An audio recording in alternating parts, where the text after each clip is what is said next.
Alright, I was watching this one video from the Bull or Bear Report. I've actually watched a few of his videos. And a lot of individuals I've been noticing are just hardcore bulls. And you have to remember that the Dow has gone from 6,500 all the way to 16,500. I think as of today is like close to 16,300-ish. So the market has moved nowhere since the end of December last year. But a common parallel that I see is that, hey, the Fed is printing money like mad, they're going to devalue the dollar, and because of that, we're going to see a rise in equities. And now a lot of people are saying, hey, gold and silver are going to go up. I've been bullish on gold and silver since December last year, but a lot of people are starting to get bullish like right now. But put that aside, many people are saying that the Dow is going to go to the moon and then it's going to crash, right? But here's what I wanted to show you, and I've showed this before, but wanted to show it again. Alright, a few things. I have noticed that this is first of all a graph I made, and I just plotted the margin debt versus the S&P since the 1960s. Look how similar that they run together, right?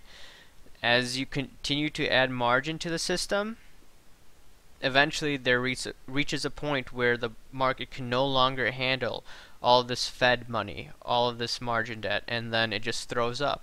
It threw up in 87, right? Margin debt peak, S&P peak.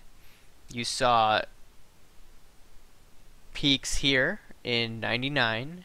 You saw a peak here in 2007, 2008. And what does this look like here?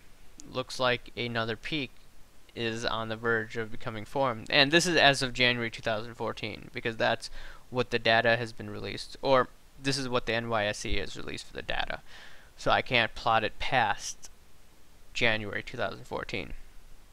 So when I start to see a lot of individuals start to be a little more cocky, I'm not saying that that individual is cocky, but when I start to see more individuals and notice their tone and how it's slightly changing, and you see a lot of people saying that, hey, there's no way that the bull market's going to end, that's where the contrary side of me starts to say, okay, if you see a lot of people going in one crowd, that's definitely a red flag.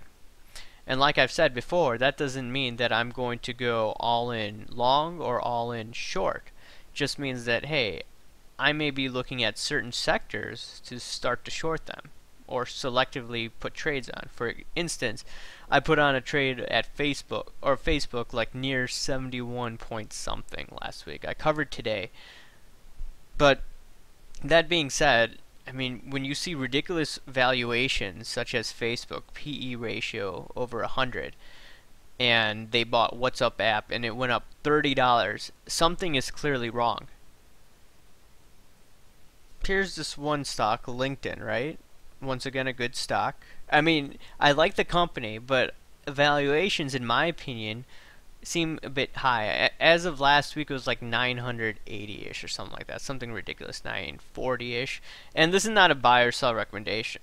But when I see people saying, hey, go and buy some stocks to protect yourself from the dollar meltdown or the dollar devaluation, and when I start to see PE ratios at 877, I ask myself, do I want to get into this market?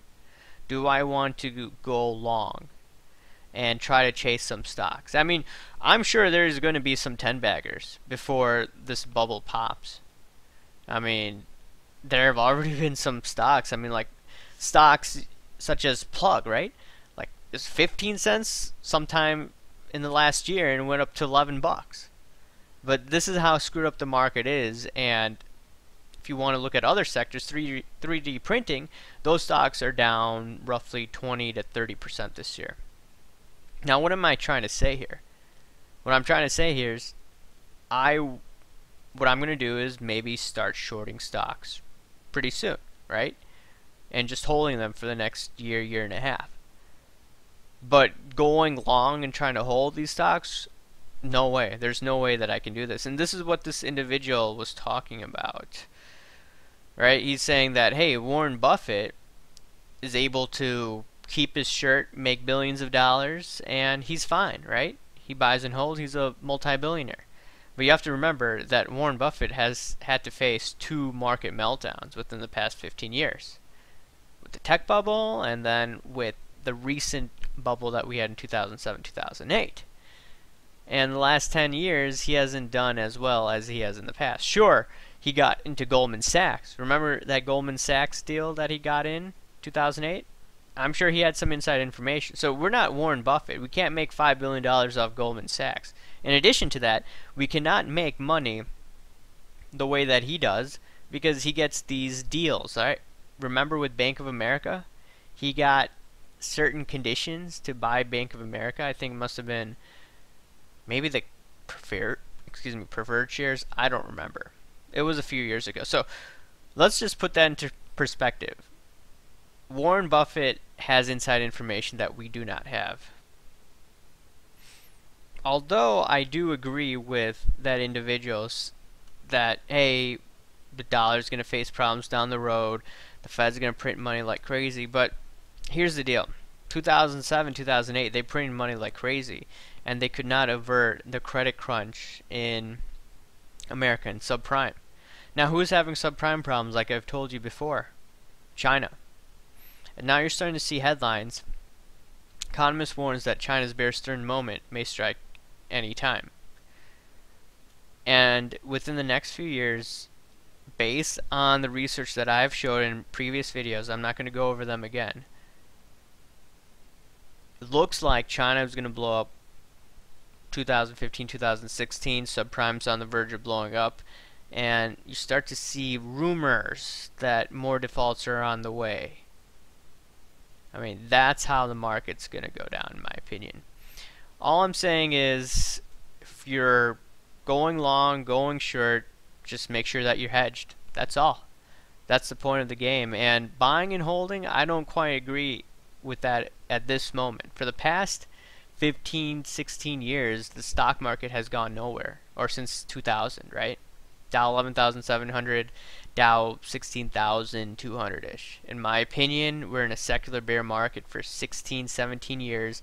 That's going to end 2016. And then, from then on, I'm going to be loading the boat buying stocks, to be honest, because you tend to have cycles. I'm going to do another video on this where 16, 17 years, Dow goes up fantastically. 16, 17 years later, the Dow goes nowhere. And in my opinion, that's where we're going. And a lot of traders, especially, don't seem to understand what's in store for us in the next few years. And that's all I gotta say. Share your thoughts, guys. Thanks for listening. Talk to you later. Bye.